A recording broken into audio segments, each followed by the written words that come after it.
Bună ziua, dragii mei, și bine v-am regăsit la un nou material video. Dacă într-un episod anterior v-am arătat cum se face infuzia de rostopască și cum se face diluția, astăzi vreau să vă arăt cum facem maceratul de rostopască. Vreau să profităm la maxim de această plantă. Este o plantă foarte benefică, cu multiple beneficii antifungice și antibacteriene. Cei drept, unii grădinari o consideră doar o simplă buruiană, așa o consideram și eu până acum vreo 3-4 ani, dar de când am descoperit cât este de benefică, profit la maxim de ea. Cu mâinile protejate de mănuși, pentru că pătează, vom culege mai întâi rostopasca. Trebuie să ne protejăm mâinile, deoarece are o sevă galbenă care pătează. Această sevă pătează.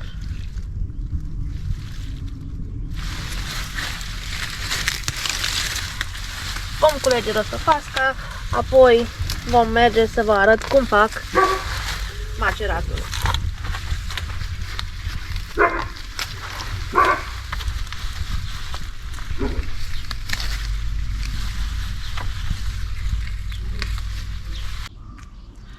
Am terminat de adunat rostopasca.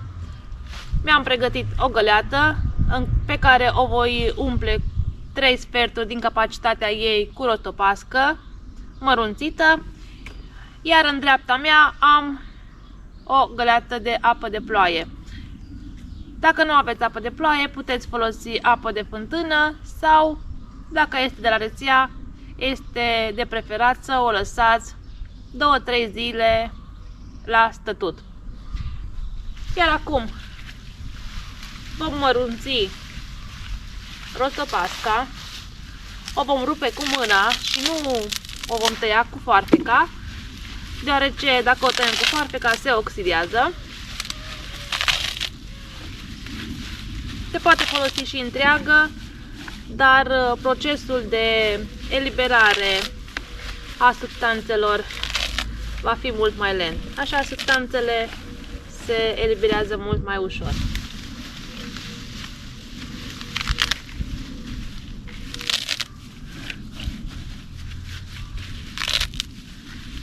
Cum am spus, 3 sferturi din capacitatea acestei găleți o vom umple cu rostopască. Rostopasca este bună pentru a preveni apariția bolilor și dăunătorilor.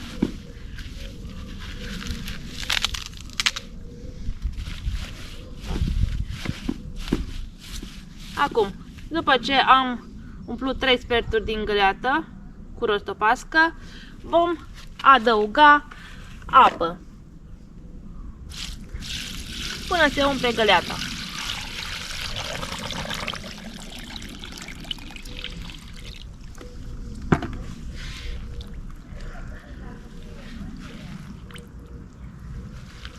Iar această rostopască o vom lăsa la macerat timp de 7-10 zile, în funcție de cât este și de cald afară.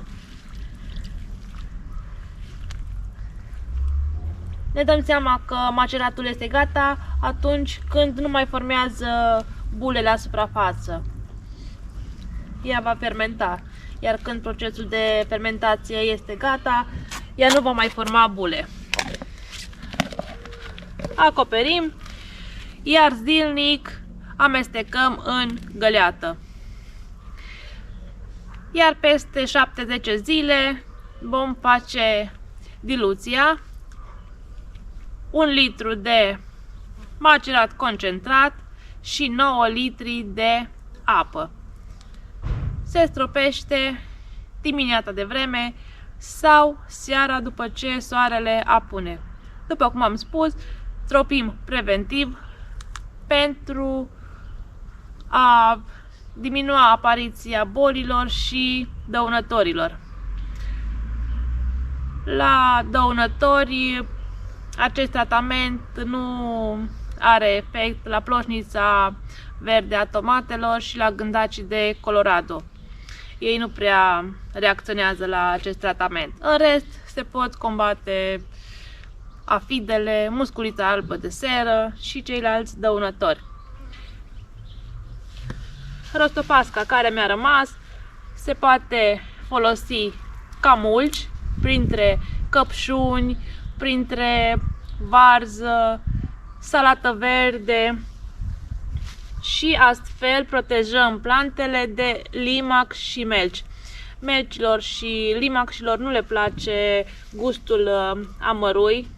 Această sevă galbenă are un gust amărui, nu le place gustul amărui. Și vom ține la distanță și acești dăunători.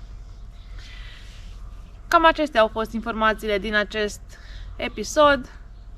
Folosiți cu încredere Rostopasca, profitați la maxim de ea, este naturală, nu face rău plantelor, iar până data viitoare, sănătate și numai bine!